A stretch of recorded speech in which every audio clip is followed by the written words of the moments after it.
et bienvenue dans cette vidéo. On va parler des pires conseils Instagram à appliquer si l'on veut faire grandir son compte. Le premier conseil que l'on peut voir mais qui date quand même, c'est le fait de rentrer dans des groupes d'entraide. Les groupes d'entraide, à quoi ça sert? C'est en fait un groupe où vous allez être 20-30 et en fait, dès qu'une personne du groupe va publier un post ou un réel, les 20-30 personnes doivent aller le liker et le commenter. Le but de ce groupe, c'est du coup de s'entraider et de gagner en visibilité. Alors vu comme ça, c'est pas une mauvaise chose. Parce que vous allez me dire, quel est le problème à avoir plus de likes et plus d'abonnés? Et bien le problème, c'est que sur Instagram, on va vite être catégorisé par l'algorithme. Si dans ce groupe de personnes, vous avez uniquement des gens, et la plupart du temps, c'est un style qu'ils font, c'est-à-dire on va avoir un groupe pour les voyageurs, un groupe peut-être pour les influenceurs beauté, etc. Du coup, forcément, si c'est toujours les mêmes personnes qui like et engagent avec votre contenu, Instagram va se dire, les personnes qui aiment le contenu de Lorena, c'est uniquement les personnes qui sont dans le secteur voyage. Alors que vous voulez peut-être pas toucher vos concurrents. Et là, du coup, ça devient très complexe, c'est que, en fait, au fur et à mesure, vous allez faire comprendre à l'algorithme que votre public cible qui apprécie votre contenu, c'est ce groupe de personnes-là, sauf que c'est faux. Et le pire dans tout ça, c'est que le jour, parce que ça va forcément s'arrêter un jour, où le groupe décide de stopper ce groupe d'entraide, vous allez vous retrouver avec vraiment une visibilité qui est très très basse. Donc ça, c'est vraiment le conseil que je ne vous conseille pas d'appliquer. Le deuxième conseil qui est en lien avec le premier, c'est d'acheter des followers. Encore une fois, l'idée derrière ça, c'est avoir déjà une sorte de communauté, mais de manière superficielle, pour donner envie aux autres de nous suivre, parce que en fonction de la psychologie des gens, c'est vrai que si on arrive devant un compte à 100 abonnés, on est peut-être un peu plus gêné de le suivre que si on a un compte déjà à 20-30K abonnés, et surtout parce que c'est aussi synonyme d'autorité. Quelqu'un qui a beaucoup d'abonnés, dans le cerveau de certaines personnes, voudrait dire que cette personne est meilleure que les autres et plus réputée dans ce qu'elle fait, dans son expertise. Ce qui est totalement faux, encore une fois. Du coup, c'est pour ça qu'il y a des personnes qui vont vous conseiller d'acheter des abonnés pour paraître quelqu'un, pour asseoir votre expertise et pour donner confiance à vos futurs clients. Le troisième conseil, ça va être de se focaliser uniquement sur des hacks que sur des stratégies. C'est-à-dire que vous allez peut-être suivre des formations ou vous allez peut-être écouter des conseils que l'on peut donner éventuellement sur Instagram qui vous disent à quelle heure poster, combien de hashtags mettre ou encore quels sont utilisés pour vos réels. Et encore une fois, ça, c'est pas que ça ne marche pas, mais c'est que ça représente 0,5% de votre réussite. Dans le sens où c'est vraiment des hacks. C'est comme si vous faisiez un gâteau, le gâteau il est prêt et là vous avez le choix de le décorer. Vous pouvez le décorer de plein de manières différentes. Mais c'est pas la décoration qui va faire que votre gâteau est bon ou qu'il est mauvais. C'est la recette que vous avez mis, les ingrédients. C'est pareil pour votre stratégie. Ça, ce sont des hacks, c'est de la déco, c'est-à-dire oui, ça peut vous aider à gagner en visibilité, mais il y a beaucoup de personnes qui n'utilisent ni d'audio tendance, ni de hashtag et qui se soucient pas de l'heure à laquelle est public, qui réussissent.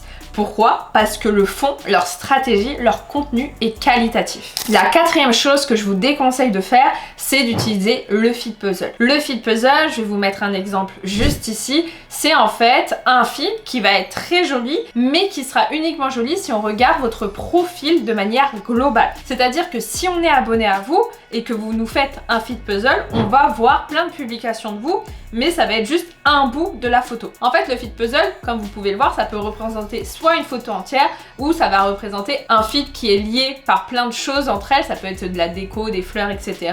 Et pourquoi c'est pas intéressant? Parce que vous publiez pas pour les gens qui vous connaissent pas, vous publiez quand même pour votre communauté, pour les gens qui vous suivent. Et mettez-vous à la place de votre communauté, en quoi c'est intéressant pour elle de voir juste un bout de photo?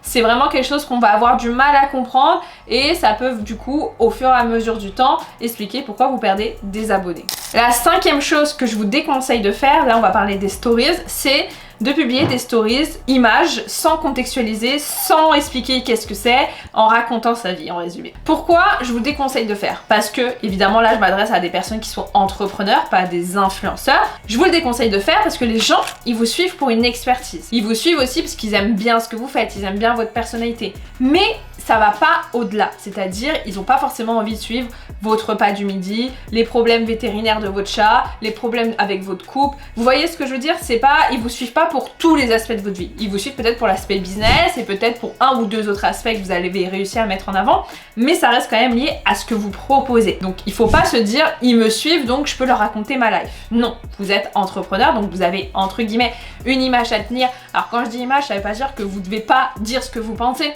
C'est juste que il faut quand même savoir trouver un équilibre entre ce qui est pro et ce qui est perso. Moi, le conseil que je pourrais vous donner, c'est non pas d'arrêter de publier par exemple une photo de vous si vous allez au sport, mais plutôt de contextualiser tout ça, de faire un lien avec votre vie, avec votre business. Moi par exemple, je sais que je vais souvent montrer que je suis au sport, mais je vais faire un lien. Je vais essayer de contextualiser en disant voilà, aujourd'hui je me sentais très anxieux, je suis allée au sport, du coup ça m'a fait du bien, et là je vais interagir avec ma communauté en leur demandant est-ce que vous aussi vous faites du sport ou qu'est-ce que vous faites quand vous êtes anxieux. Et là, vous voyez, on shift vraiment dans un autre contenu, c'est-à-dire on a un contenu où la personne va juste publier une photo d'elle au sport sans stickers d'interaction, sans parler avec sa communauté et sans contextualiser ce qui se passe, et on a un autre entrepreneur qui, elle, va peut-être publier la même photo, mais va essayer de créer un dialogue, de créer un lien, va vraiment s'intéresser à ce que sa communauté pense, va vraiment faire en sorte que les gens dialoguent avec elle. Avant de passer au 6e conseil, sache que j'ai une masterclass qui est entièrement gratuite où je t'explique les étapes pour réussir à vivre de ton business sur Instagram.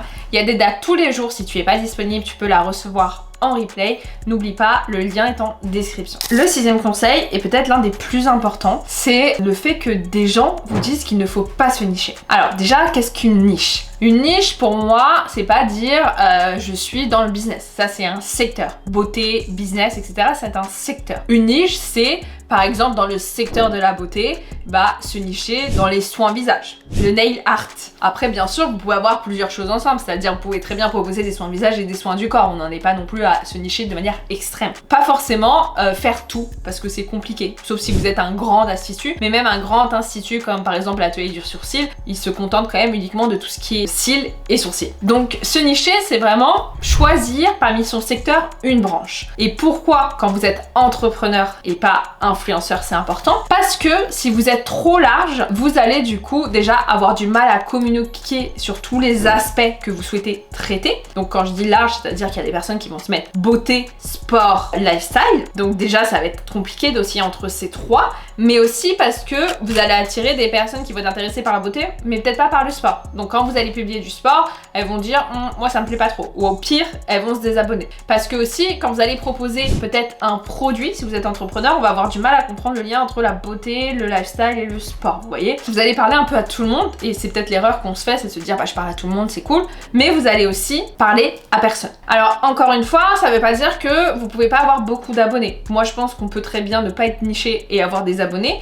Néanmoins, en ce qui concerne la vente pour convertir, il vaut mieux avoir une niche. Alors encore une fois, on n'est pas obligé d'être niché à l'extrême en se disant moi je suis experte beauté uniquement des sourcils, uniquement avec la méthode Brow Lift. Voilà pour les 6 conseils que je ne recommande pas si vous avez un business, que vous êtes entrepreneur et que vous voulez vivre de votre passion. Si vous avez des questions sur ces conseils, si vous avez des questions de manière plus générale, n'hésitez pas à me les poser en commentaire, et puis je vous dis à très vite.